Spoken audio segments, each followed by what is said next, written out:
So there's two types of cooperativity, and these both play roles in the two types of models that we have to explain, again, quaternary level structure of allosteric enzymes. But it doesn't just apply to allosteric enzymes, as we'll see later with, I think we're talking about hemoglobin next. It also pertains to other things as well. So there's positive cooperativity, and in positive cooperativity, whenever the substrate binds, this is going to shift the equilibrium to the R conformer.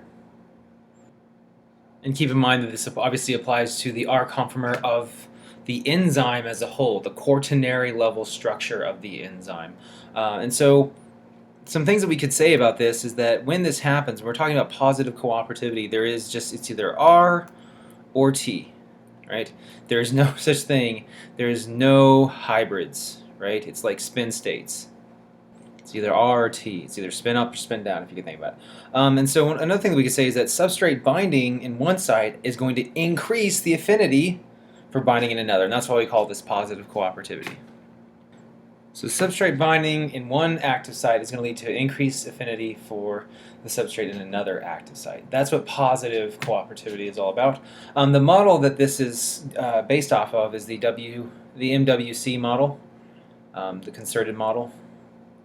And it's named after the French scientist that discovered it. So the other type of cooperativity, as you can imagine, is negative. This is based off something known as the sequential model. And in negative cooperativity, right here we said that substrate binding causes this huge shift in equilibrium amongst the entire quaternary level structure enzyme. And this substrate binding is a totally isolated event and even can cause changes in the equilibrium direction of it. So substrate binding is an isolated event. It has no effect on the overall structure of the quaternary structure of the molecule, and this can even in some cases decrease the affinity for binding in another by shifting equilibrium to the T state. If we shift EQ to the T, and this is a sometimes, not all the time does it do this, because if it's an isolated event, sometimes it'll shift the equilibrium to the T. Sometimes it won't do anything. But anyways, in the case if it does shift equilibrium to the T state, that means that it's going to decrease the affinity for binding in another. Decrease binding in another active site. Cool.